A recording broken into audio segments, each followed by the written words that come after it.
আজকে চলে আসলাম আমার বাড়ির আঙ্গিনায় একটি ওল কচুর গাছ।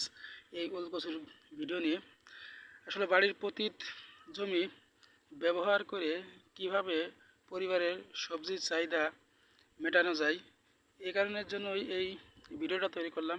আসলে আমাদের বাড়ির আঙ্গিনায় যে পতিত জমি পড়ে থাকে সেগুলো কাজে লাগিয়েও কিন্তু আমরা আমাদের পারিবারিক সবজির চাহিদা পূরণ করতে পারি।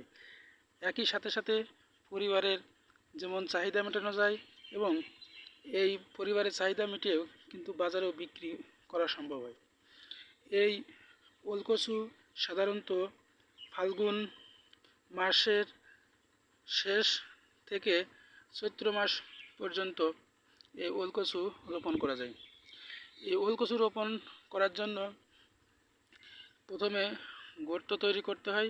গর্ত তৈরি করার পর কিছু জৈব সার দেওয়ার পরে তার উপর এই ওল কেটে লাগানো হয় এবং লাগানোর সাধারণত 1 থেকে 1.5 মাসের ভিতর এই চারা অঙ্কুরিত হয়। দেখেন, এই যে আমি ওলকচু রোপণ করেছিলাম বাড়ির পতিত জমিতে, এটা আমি ফাল্গুন মাসের শেষের দিকে রোপণ করেছিলাম। তাই আজকে এই পর্যন্ত দেখেন এই চারাটার বয়স কতটুকু।